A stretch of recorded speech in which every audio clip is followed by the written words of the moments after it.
बहुत समय पहले की बात है। धरती पर इंसानों ने जब चांद को छू लिया तो उनकी नजर मंगल ग्रह पर पड़ी। वैज्ञानिकों ने सोचा कि अगर मंगल पर जीवन है या कोई रहस्य है तो उसे जानना जरूरी है।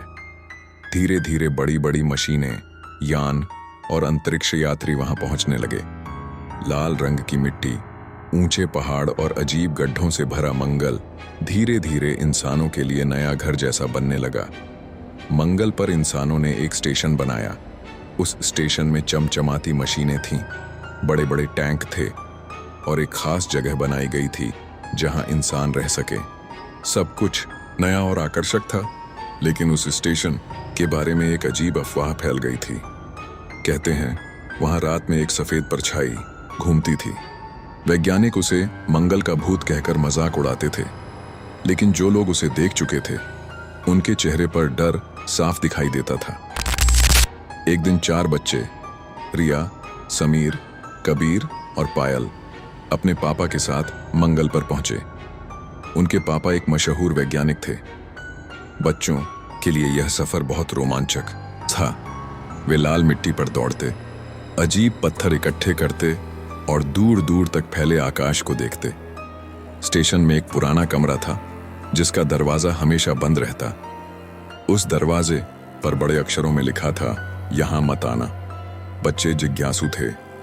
एक दिन उन्होंने सोचा, इस कमरे में आखिर है क्या? रात का समय था।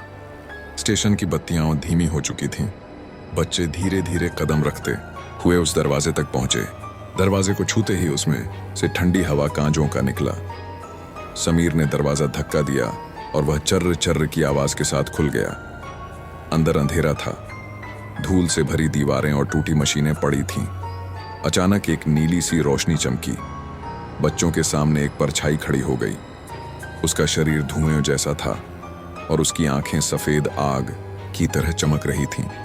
बच्चे डरकर चिल्लाने ही वाले थे कि वह परछाई बोली, डरो मत बच्चों, मैं मंगल का रक्षक हूं। लोग मुझे भूत कहते हैं, पर असल में मैं मंगल की आत्मा हूं। रिया ने कांपते हुए पूछा, तुम हमें डराने क्यों आए हो?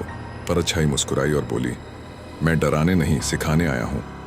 यह ग्रह सुंदर है, लेकिन इंसान यहां लालच और झगड़े लाएंगे तो सब नष्ट हो जाएगा। मेरा काम है मंगल की रक्षा करना। बच्चे धीरे धीरे सहज हो गए। कबीर ने साहस करके पूछा, क्या तुम बुरे नहीं हो?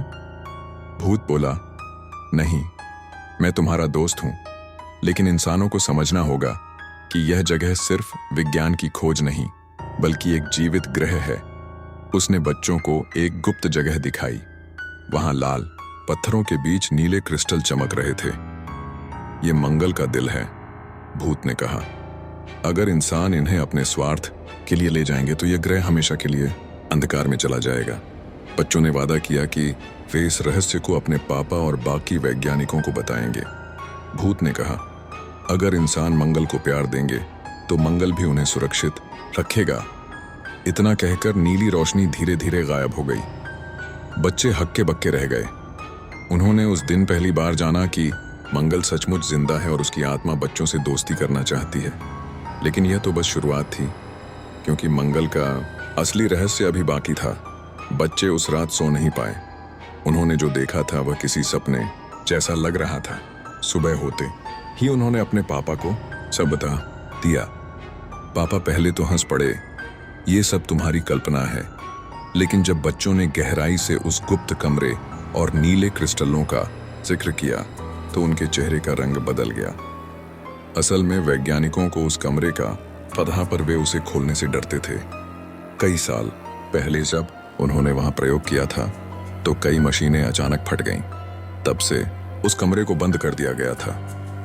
पापा ने गंभीर स्वर में कहा, अगर सचमुच तुमने वह सब देखा है तो मंगल में ऐसी ताकतें हैं जिन्हें हम समझ नहीं पाए हैं। उस रात फिर से कुछ अजीब हुआ। स्टेशन के बाहर अचानक लाल धूल का तूफान उठ खड़ा हुआ। मशीनें बंद हो गईं, बिजली चली गई और सब लोग घबरा गए। तभी बच्चों ने देखा, वही सफेद परछाई हवा में तैर रही थी। इस बार उसका चेहरा गुस्से से भरा था। भूत गरज कर बोला, तुम इंसान, मैंने चेतावनी दी थी। तुम मंगल को नुकसान पहुंचाना बंद करो, वरना यह जगह तुम्हें नहीं छोड़ेगी।